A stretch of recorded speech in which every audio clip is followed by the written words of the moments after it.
Psikolog Henry Teifel dan John Turner dalam karyanya An Integrative Theory of Intergroup Conflict menjelaskan beberapa prasangka penyebab kebencian.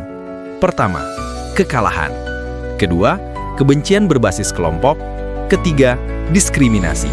Bagi orang yang memiliki kecerdasan emosional rendah, kekalahan dianggap sebagai hal yang memalukan. Maka jangan heran jika mereka cenderung menyalahkan dan mencari validasi, dukungan dari orang lain yang dianggapnya sebagai bagian dari kelompoknya. Dan celakanya, kekalahan tersebut seringkali dianggap sebagai bagian dari diskriminasi karena sudah divalidasi oleh orang lain.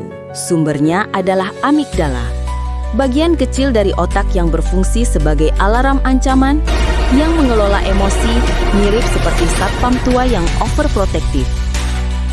Emosi ini juga dimiliki oleh semua hewan ketika mereka merasa terancam.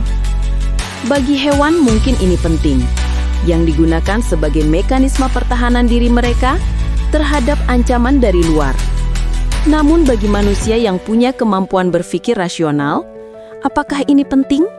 Menurut Semir Zeki, Profesor Neurobiology dan Neuroaesthetics dari University College London, dalam jurnal The Neurobiology of Hate, Love, and Mathematical Beauty, menemukan area di otak yang aktif saat perasaan benci itu muncul, yaitu putamen dan insula anterior.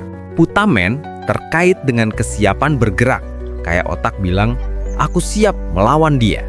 Sementara insula adalah pusat rasa jijik dan emosi negatif. Jadi, membenci itu adalah gabungan antara emosi jijik plus nafsu bertindak.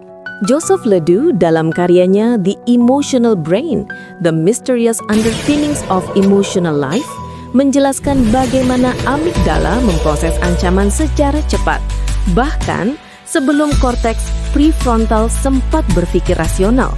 Sementara, Henry Teifel dalam Social Identity Theory menekankan pada landasan teoritis untuk memahami akar dari prasangka yang memicu kemarahan sampai akhirnya menimbulkan kebencian pribadi dan kelompok.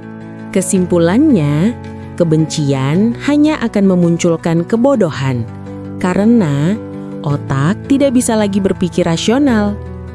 Jangan lupa, seringkali kita membenci orang lain karena alasan yang gak jelas. Bisa jadi karena mereka mengingatkan kita pada ketidakmampuan diri sendiri, atau karena ada sesuatu yang gak kita sukai dari diri sendiri. Di tanganmu masing-masing. Terima kasih telah menonton. Silakan share, like, dan subscribe channel ini ya guys.